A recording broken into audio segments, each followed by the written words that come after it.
Bien-aimés frères et sœurs, vous connaîtrez la vérité et la vérité vous affranchira. Ça, c'est pas moi qui le dis, c'est la Bible qui le dit. Mais moi, je vous dis mieux. Vous connaîtrez la vérité historique, notamment celle de vos ancêtres kémites, et vous aurez une vision globale de ce que c'est que la vraie souveraineté politique. J'ajoute, vous reviendrez à la spiritualité africaine ancestrale et vous comprendrez les enjeux de l'indépendance économique. Et pour terminer, vous accepterez votre identité culturelle kémite et vous obtiendrez deux choses. La première, c'est la paix. La seconde, c'est le développement, à une condition. L'unité de toute l'Afrique noire, l'unité de tous les Noirs du monde entier. Otep à tous, bienvenue sur la chaîne des panafricanistes, par essence, par conviction et par excellence. Celle des citoyens kémites par nécessité et obligation de combat. Nous sommes une chaîne qui n'est guidée que par nos ancêtres et rien que par les ancêtres qui appartiennent à l'égrégore du monde noir. Par conséquent, nous ne croyons en aucun Dieu venu de l'étranger. Toutefois, cette vidéo n'est aucunement destinée à inciter à la haine ou à la violence, car nous menons un combat qui est d'abord et avant tout spirituel, intellectuel et démocratique. Ensuite, il est politique, géopolitique et géostratégique. Contre l'impérialisme, le colonialisme, le néocolonialisme et l'endocolonat, qui sont tous qualifiés de crimes contre l'humanité. Nous menons ce combat sur la base du principe fondamental que nous avons hérité de nos ancêtres kémites, qui est celui de la Mahat, c'est-à-dire solidarité, vérité et justice. Vous êtes donc en droit de connaître la vérité et nous avons l'obligation de vous dire la vérité, rien que la vérité, afin que justice soit rendue au continent africain. Et ça, c'est notre modeste contribution dans cette noble lutte en faveur de la souveraineté, la dignité, la solidarité et l'unité africaine. C'est exactement ça que nous appelons le panafricanisme. Bien-aimés frères et sœurs, Monsieur Martin Fayulu renonce à postuler pour la présidence de la République démocratique du Congo en décembre 2023. Monsieur Martin Fayulu dit que les conditions ne sont pas réunies pour que lui, il puisse être candidat. Voyez cette hypocrisie. Moi, je vais vous dire exactement ce qui se passe. En sciences politiques, ce qui est plus important, ce n'est pas ce que tout le monde voit. Ce n'est pas ce que tout le monde dit. Mais c'est ce que les gens ne disent pas. C'est ce que les gens ne veulent pas qu'on puisse connaître. En fait, quand vous regardez, vous analysez la situation du Congo, M.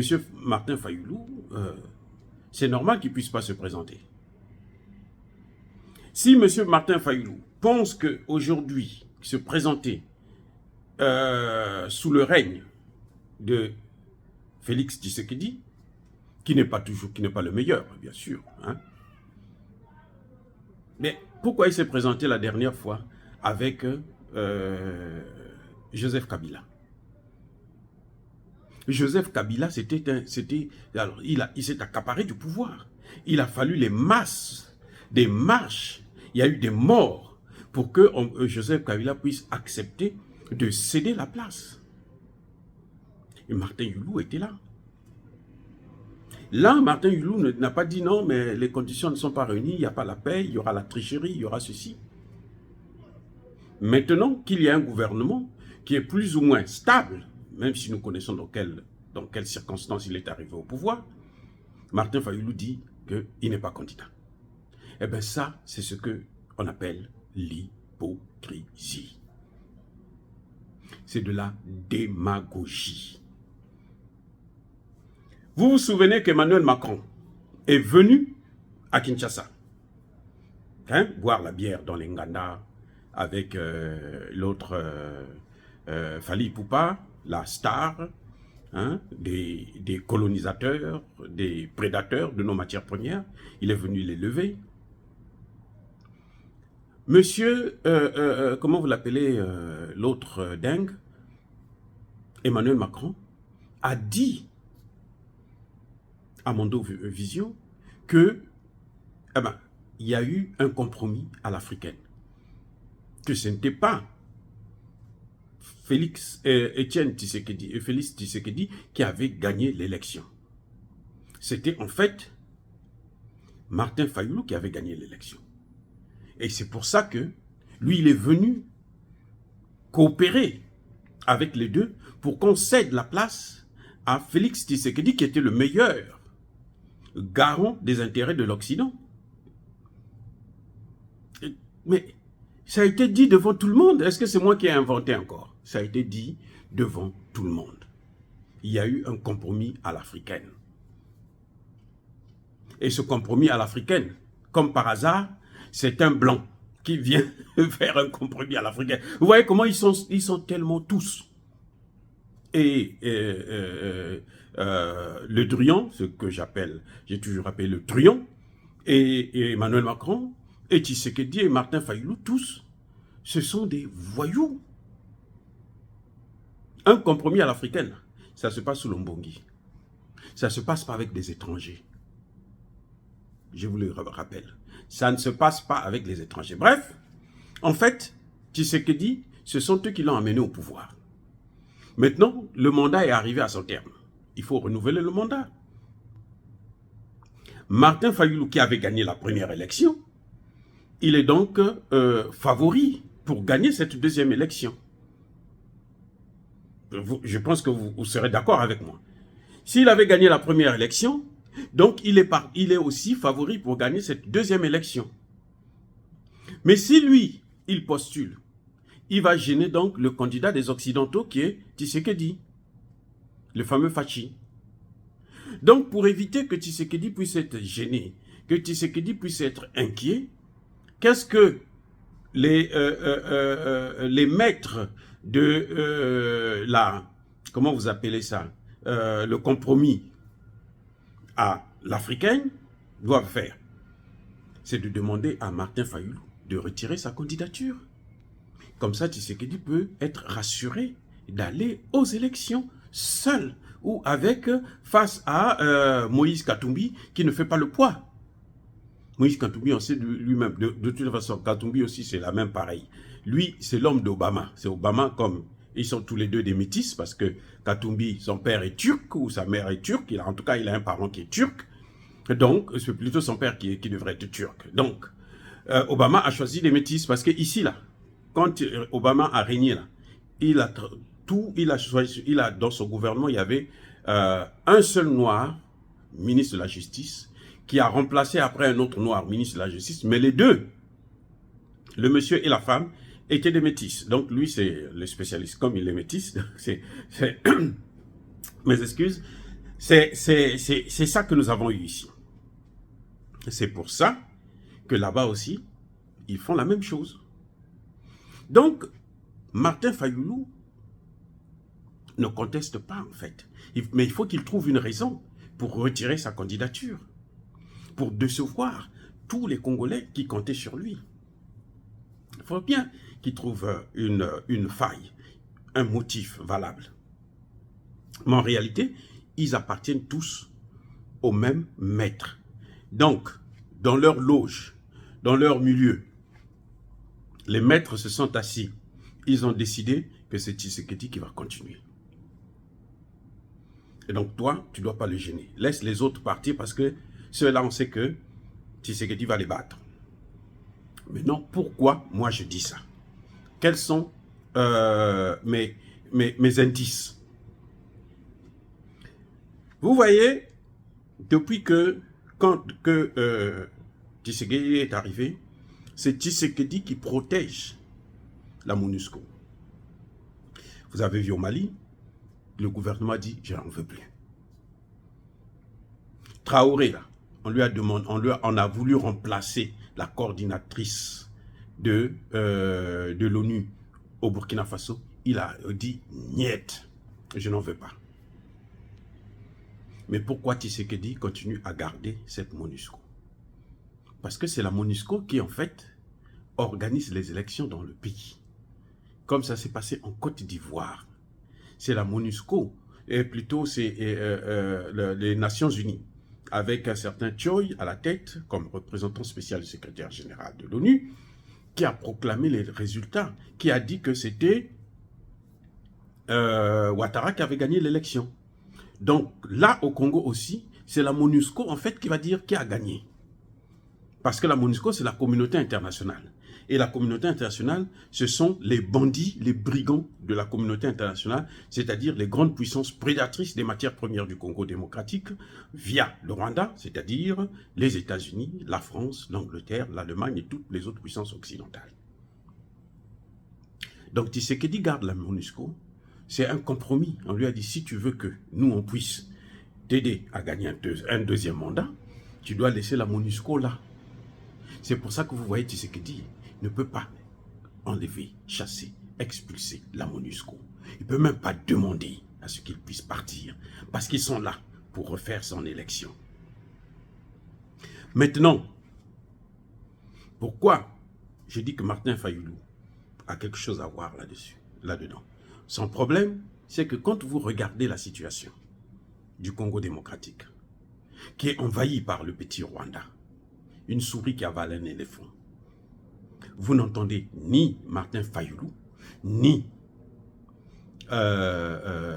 Moïse Katumbi venir critiquer ouvertement l'attitude du Rwanda. Ou faire des propositions. Pour demander par exemple à Tshisekedi d'aller acheter des armes pour équiper l'armée. Ils vont vous proposer des solutions de façade, des solutions légères, des solutions qui ne peuvent pas apporter en fait la paix.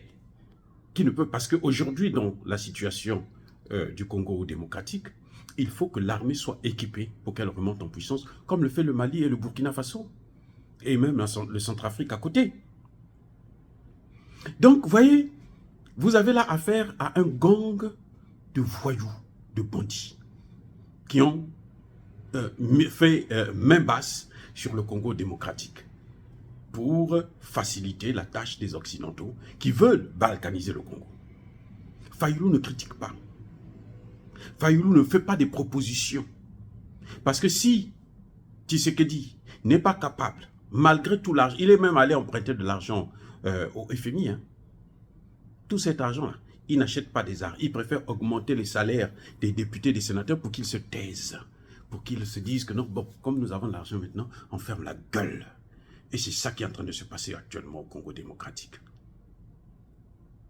Vous voyez, quant à Katumbi, lui c'est l'ami de Kagame. Il s'entend trop bien avec Kagame. Il aime Kagame, il adore Kagame. Bon, avec un type comme ça, qu'est-ce que vous pouvez faire? Donc on sait que lui là, les Congolais ne vont pas gagner. Quand Tshisekedi fait venir le pape pour venir prier, mais le pape lui-même c'est le péché, c'est le diable en personne. Qu'est-ce que le pape a déjà apporté? Il est venu là pour prendre sa part de diamant. Au Congo démocratique là, le pape a des étendues de terre qui lui appartiennent, mais c'est à ne pas finir. Donc, en fait, on a Fayulu, Martin Fayulu doit attendre le prochain mandat. Quand Tshisekedi termine, c'est Katumbi qui est plutôt Fayulu, qui est pressenti, que les Occidentaux ont choisi pour le succéder. Sauf si quelque chose arrive et que quelqu'un d'autre puisse, d'une manière ou d'une autre, enlever Tshisekedi, puisqu'il est en train de brader, en quelque sorte, le Congo démocratique. Le prix à payer, le prix que les Congolais sont en train de payer actuellement, c'est le prix de la réélection de Tshisekedi.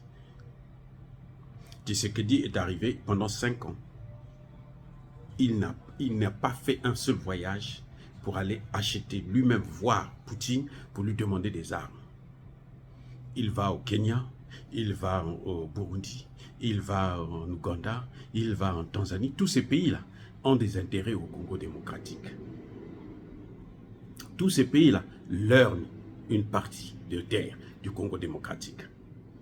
Et c'est avec eux qu'il va négocier. Il a d'abord commencé par négocier pendant au moins 3 ans avec Kagame. C'est au dernier moment que non, ça, les gens, les Congolais ont commencé à bouder et il a essayé de se retirer. Mais il ne s'est pas retiré.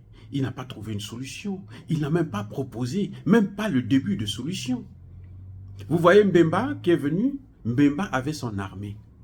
Mbemba avait une milice.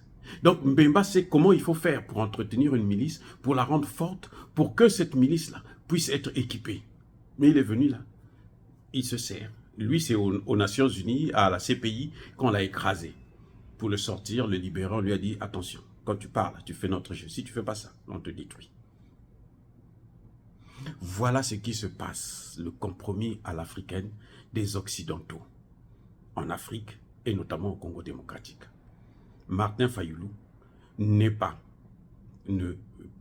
retire pas sa candidature parce que les conditions ne sont pas réunies, mais parce que c'est le compromis à l'africaine qui continue. Il avait bien accepté ce compromis. Il n'a pas dénoncé ça en public. Il a dit qu'il avait gagné l'élection, mais il n'a jamais dit qu'il s'était retrouvé avec Tshisekedi devant Macron, leur père, leur maître. Macron lui-même mandaté par les États-Unis pour qu'on puisse choisir Tshisekedi comme meilleur serviteur de la cause de l'impérialisme occidental. Et oui, c'est ça le problème. Martin Fayoulou n'a jamais été bien précis là-dessus, il ne nous a jamais dit ça. C'est Emmanuel Macron qui est venu sortir ça. Donc, qu'il soit candidat ou qu'il ne soit pas candidat, en fait, c'est du pareil au même. Candidat Fayoulou ou citoyen Fayoulou, c'est la même chose, ça ne change rien. Parce que Tshisekedi est garanti et rassuré d'être réélu. Surtout qu'il a déjà donné toutes les garanties et il va continuer à les donner les 5 années prochaines. Dire cela, c'est inciter à la haine ou à la violence. Je dis non, Yabako Hervé. Vous avez le droit de comprendre ce qui est en train de se passer en fait. Cette hypocrisie-là, cette manipulation politique, il y en a marre. On ne peut pas continuer à vous laisser dans cette ignorance. Il fallait que je vous le dise, que vous puissiez savoir. Maintenant, faites vos analyses vous-même. Moi, je suis docteur en sciences politiques. J'ai fait ma part. À vous de faire la vôtre. En tout cas, entre-temps, soyez bénis. Je persiste et je signe. Soyez abondamment bénis par le Dieu des Kémites. Mais que tous ceux qui persécutent le continent africain, tous ceux qui persécutent le Congo démocratique, tous ceux qui le pillent et le déstabilisent, qu'ils soient noirs, blancs, chinois, congolais, zaïrois, indiens, ou qui qu'il soit, qu'ils soient maudits, punis, foudroyés, neutralisés, écrasés, effacés par ce Dieu des Kémites et par nos ancêtres angélisés. Vive l'Afrique éternelle. J'ai dit et j'assume.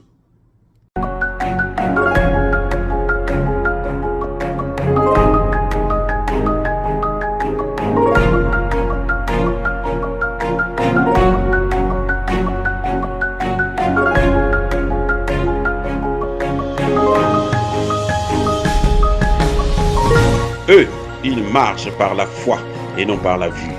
Mais moi, je vous conseille vivement de marcher par la connaissance scientifique et historique, notamment celle de nos ancêtres kémites, par les 5 sens et par l'intelligence. À vous, à Pierre.